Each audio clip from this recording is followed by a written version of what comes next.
Hey, my friends. Today we are back talking about a difficult topic, sexual abuse. Today I'm sharing my sexual abuse story publicly for the first time. It's raw, it's real, and honestly, it's still hard. Today we have my guest co-host, Kensi Evans, back here to interview me about my experiences. We're going to discuss healing, growth, and challenges that continue even today.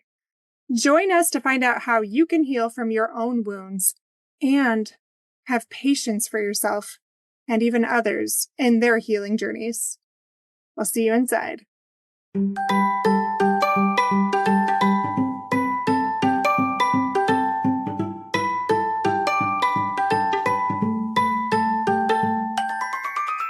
Hey parents, welcome to Fulfillment Therapy. Do you want to raise your kids better and have a stronger marriage? Are you up late at night researching marriage and parenting tools and self-care tips? Do you start each day hoping for deeper connections and less chaos, but it ends with family arguments and going 12 different directions again? My name's Kendra, wife, mom, therapist, and growth enthusiast. It wasn't until I discovered how to fulfill my unmet needs that I was finally able to show up as my best self, as a spouse and parent. I realized that by meeting my needs, I could more fully meet the needs of my family with more energy and less resentment. In this podcast, I teach parents skills like boundary setting, prioritizing personal needs, communication, and claiming ownership. Just like my clients, you'll be shocked by the improvement in your marriage, parenting, and personal life when you focus on fulfilling your important unmet needs. Ready to prioritize yourself so you can quit mentally throat punching people? Then grab those earbuds and head outside, and let's rock and talk.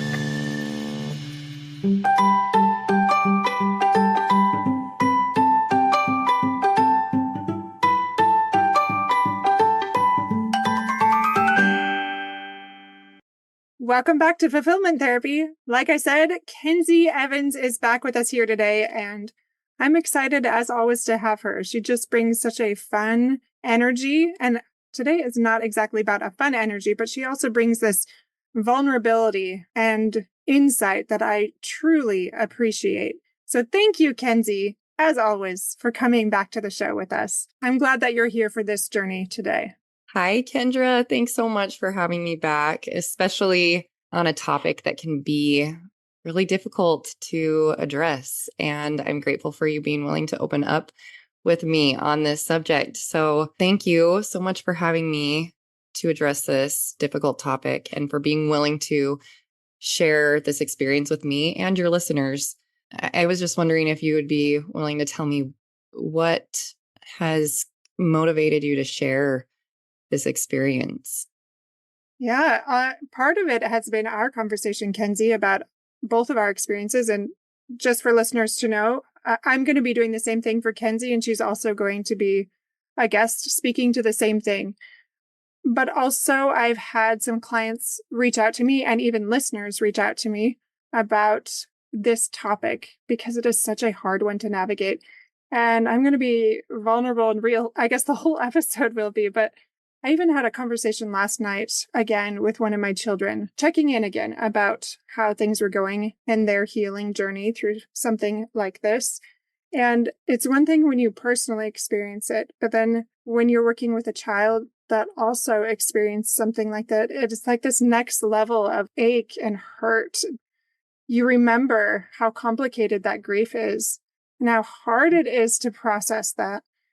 All I can say is there's multiple reasons. And at the same time, I think I've put it off. I mean, we're past 100 episodes now, and I still haven't shared my story because I'm not going to lie to you, Kensi. It's really hard to talk about something like this publicly on the air when it involves sometimes people that are still alive, and that gets complicated. Yeah, it really does. And I can imagine that you're feeling nervous and also feeling like you were saying that call to address it to help other people heal. At least that's what I got from you and the reason why you feel motivated in bringing this up and sharing this. There's definitely nerves there. There's that anxiousness even after all of these years, there's some fear there that I'm Yeah. going to break some unspoken code or rules of the family. And even Mhm. saying that out loud makes me nervous, like I'll get in trouble. When they've never told me any of these rules, these are just things from a young child that I still am carrying, this inner dialogue that we talk about these things, we don't talk about these things. This is okay, this is not, this is taboo. And even culturally, and to feel Yeah. that in my body, like I can feel myself being more jittery right now. And Yeah. again, how much training do I have and experience and with clients, and yet it still resides in me? Yeah. And I think that that's important to point out that you are a professional, right? You are a therapist, and still you have these really strong emotions coming up and fear and nerves to address something like this. And so for your listeners to understand that they're not alone in their fear of healing and addressing this, it's completely normal, right? Absolutely. I'm glad that you brought it So, back to that because, yes, that's true. And I think, sadly, actually, a lot of people will understand because it is way more prevalent than most people realize. yeah. And even then the statistics portray, right? Absolutely, because it's so underreported, it's really hard to know. And I looked this up the last time I did an episode on this, and they change all the time. At one point, I heard it was 1 in 4 women will be abused in their lifetime, sexually abused, and 1 in 7 men. And that's still, they think, potentially underreported. So it's really hard to know just how prevalent it is. Yeah. Well, and I mean, as I've got spoken more to other individuals who have experienced this, most of them didn't report. And so Right, you can understand, oh, yeah, that statistic is probably not accurate and it's still really high.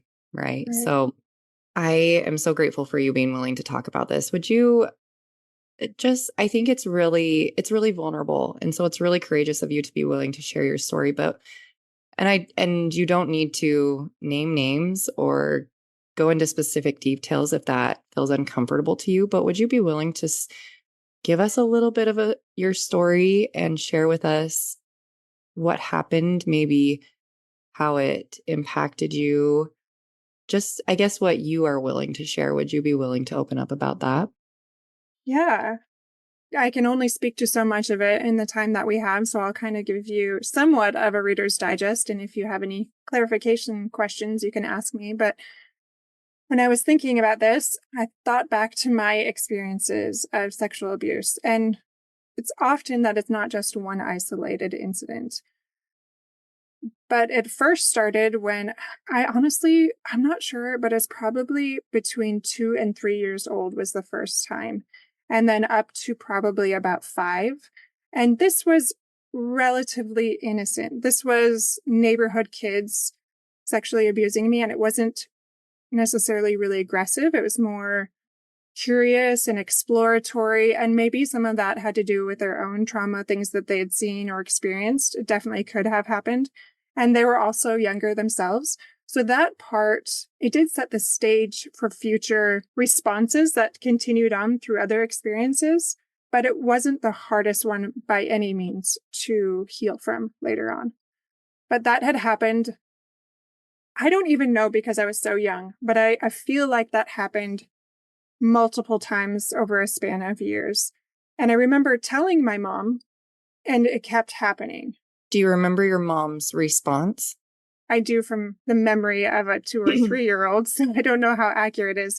And this is also somewhat hard to speak to you because my mom is still alive and I love her dearly. But the sense that I got as a young child is that this was bad and maybe I was bad and that I was doing something wrong and I was a burden. Now, do I believe now as an adult, as a parent, that my mom thought that I was to blame and that I was a burden? Probably not. Probably she felt like, oh no, how am I going to manage this? How do I address this with a neighbor? I don't really know, honestly, but I can empathize with that. So whether that is an accurate portrayal of what happened, I remember feeling that way, that I was a burden and that this was wrong to talk about.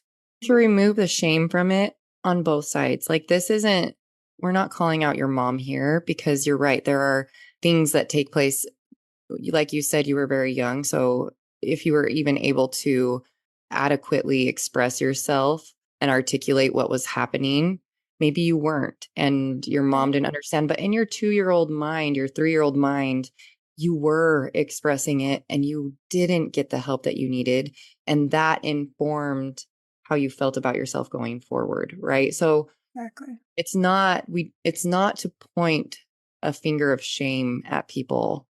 It's just to help your listeners understand where you developed these belief patterns and things like that in the way that you've shown up. I think that's what you were trying to say is your mom, you love your mom. She's an incredible mom. And this can be real too. Absolutely. Absolutely.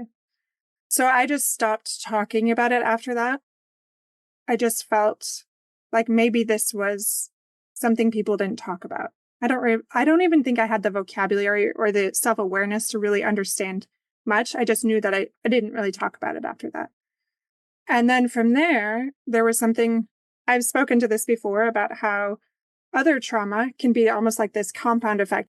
You can be this trauma magnet in a sense. So after my dad died, I don't really remember how soon after my dad died, but that was such a tumultuous, dark time that within a year probably of my dad passing, I was abused again. And this time it was by a family member.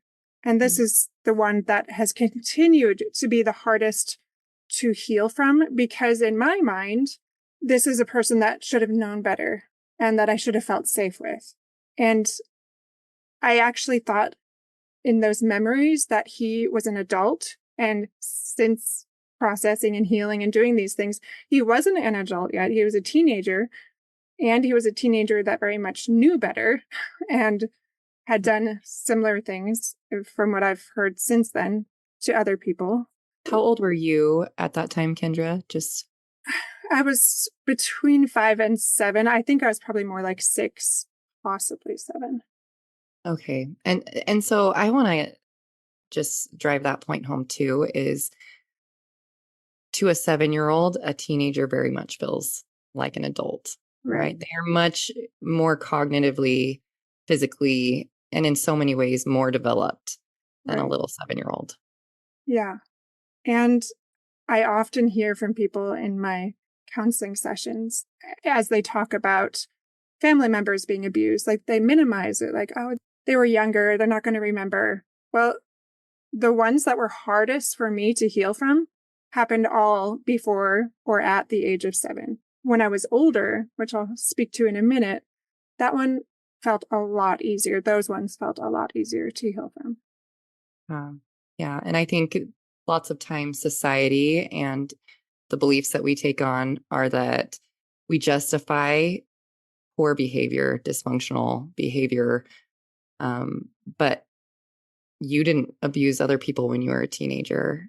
And so not to point a finger of shame, but to just point out like those choices that this individual made had an impact on your life and they made that choice. Absolutely. So it was, like I said, that was really complicated grief. There was a lot of shame there. There was what felt like family secrets that I wasn't privy to, that I didn't understand, like how far reaching or what their own trauma was. And the hardest part probably is I had to keep seeing my abuser for the rest of my upbringing until I was 18. I don't think I've seen him since then. Actually, I have, but very minimally. But that experience made it so that my dating life was just really non-existent. It was a very unhealthy. I dated, but I'd make out with them. I would just try to get this quick fix. And the moment they liked me, it became very scary and I would bolt really fast. So that didn't change until, like I said, mid-college, when I had more counseling and did different things to really heal from that instead of running away, because I hadn't talked about those things. I hadn't processed those things. And that was complicated. So with that experience, being sexually abused by a family member. And this was not a sibling. This was not an immediate family member. But there was this mantra I remember telling myself from that point on, that it's not that bad. It's not that bad. There's so much worse things that happen to people. Like, it could have been so much worse. And I'm hesitant to share the details and things like that, but I was singled out from other kids around me, and this person took me somewhere with the intent of, I don't know, but it felt like it was supposed to go quite far.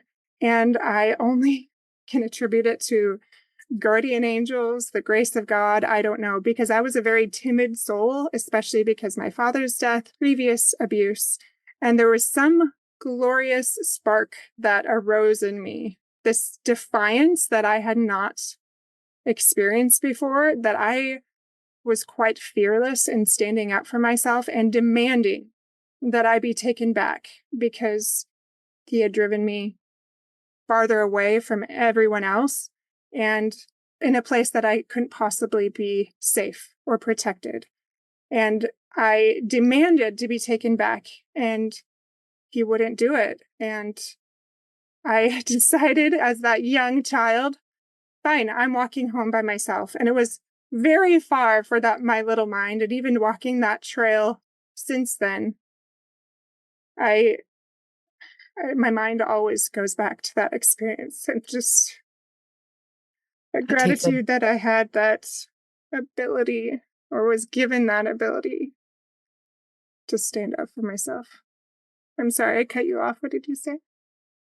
No, I was just going to say that courage at that young of an age to what to you as an adult, that takes so much courage. And even now, like, I'm watching you, and it is trauma you can heal, but in many ways it stays with you and you relive it as you go back into those spaces, right? So thank you so much for your courage and sharing this with us.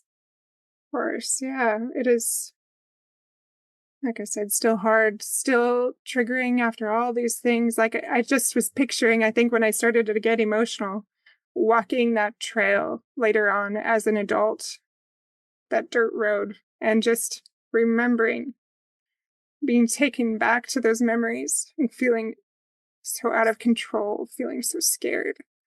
And I said gratitude because, like I said, that was not in my personality to stand up for myself. And I know a lot of victims don't feel like they were able to or could, or that it was safe to.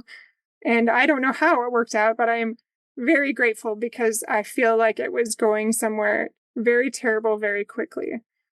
Whether or not that would happen, I don't know. But that was the sense that I got.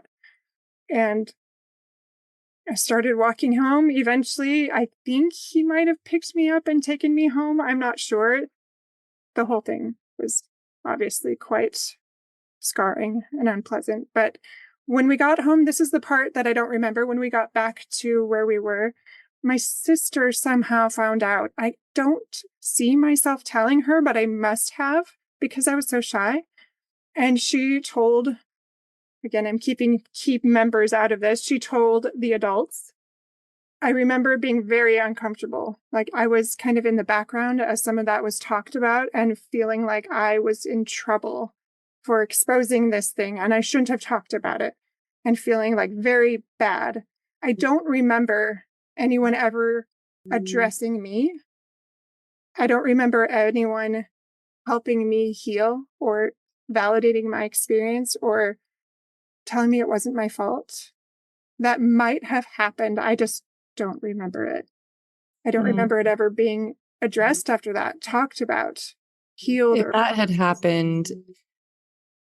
had happened, I would like to maybe point out that maybe it wasn't sincere, because I think that if you had had someone reach out to you in that moment in the way that you needed, you would have remembered that. I hope this episode is speaking to you, and that you're able to find healing as you listen to other stories of people experiencing similar things. Stay tuned for the final part of my story next week, where I'll also share ways that you can apply this to yourself and what you can do to find greater healing. Until then, my friends.